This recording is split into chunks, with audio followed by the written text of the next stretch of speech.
With KQ strike, which has been in the just the headlines over the weekend, with the cancelling of various flights and passengers being stranded at JKIA. And we are going to be looking at what Purity Museo had to just prepare for this story. Another day of dilemma and frustration for the troubled Kenya Airways passengers as the strike by the airline pilots enters day 2. These passengers have arrived here not necessarily because they received any communication from the Kenya Airways management concerning their flights, but to try their luck. We were supposed to fly out yesterday with Kenya Airways from here to JFK. That was canceled, of course. I've reached out to Kenya Airways via WhatsApp, Facebook, Twitter, email, and no response. The management, they say, has declined to attend to their grievances. Kenya Airways offices are not even available to deal with passengers. None of the services respond to any kind of query. So all the different numbers and ways in which you communicate with KQ, and which they tell us as customers in their own press release to communicate, zero. All day yesterday, all day today, Facebook, all you get is the bot. No reply. You try and call the numbers, they're just busy. You don't get through to anything. You just get a recording. You send emails, you're lucky if you even get an acknowledgement of received, far less a response. Miss Planet Kenya Daisy Isaiah, for instance, was supposed to attend a beauty pageant in Uganda on Saturday, but that did not happen. I will miss the opportunity to represent my country, and for that, because this means a lot to me, so I think it will really impact, it will really affect my course, because I want to really represent the country and share about the good things about our country and how we've been able to, solve the SDG goals. Other frustrated passengers vowing never to travel with the Kenya Airways after the inconveniences caused by the strike. No, never. Not unless I see a new CEO and I see a very different management in place. I think the pilots are right, probably. The management needs to go. I've lost all my luggage so that I can be light. They have to give me a flight. Otherwise, am I going to sleep here in the streets? I need a flight. They took my money like 4 or 5 weeks ago. They knew what was going to happen. Why did they take my money then? I'm a blue flyer. Meanwhile, Kenya Airways has released a statement stating there were 3 flights available Sunday, flying to Mombasa, Entebbe, Uganda, and Lusaka, Zambia. The KQ pilots downed tools on Saturday, paralyzing travel operations at the East Africa's busiest airport, the Jomo Kenyatta International Airport. The pilots, through their union Kenya Airline Pilots Association, KALPA, are demanding that KQ restarts contributions to its staff pension fund that was stopped during the pandemic and payment of all salaries that were accrued at the time. KALPA also wants the airline's board and executives removed, citing governance issues.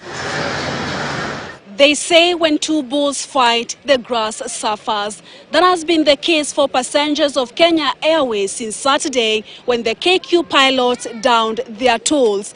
Their prayer is that the government may resolve the stalemate once and for all.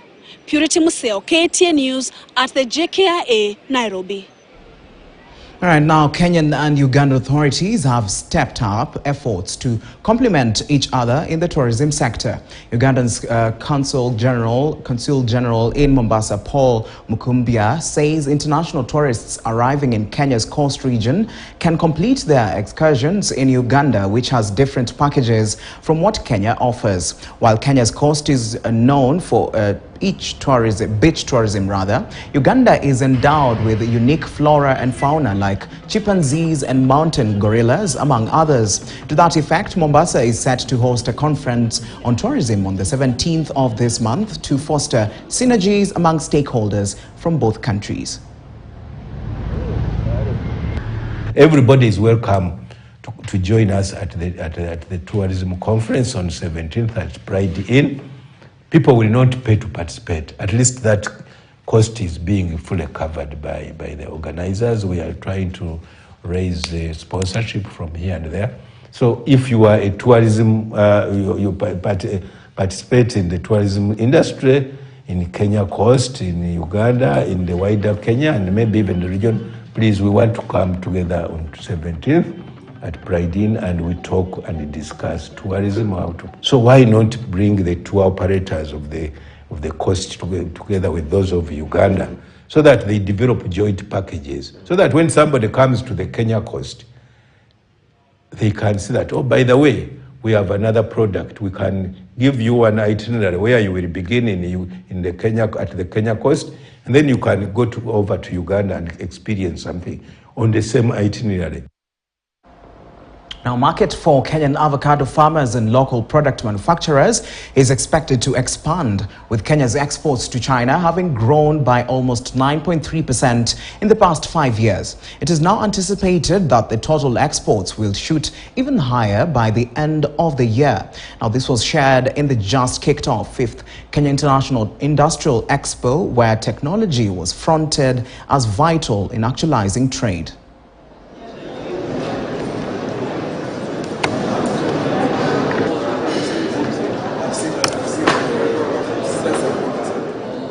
Kenya has developed a very strong bilateral trade relationship with China, and this has made China to be the domestic business partner in Kenya.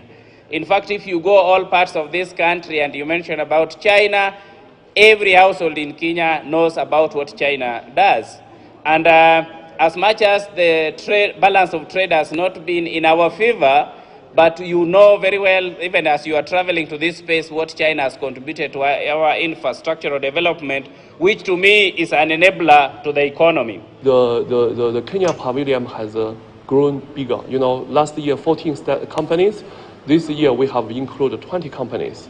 And also what you have concerned, all the agriculture like avocado, honey, coffee, tea, and the handicrafts, which has a potential market, they are all displayed here. So now we will do a lot of link and to make a very good platform to connect the local industry towards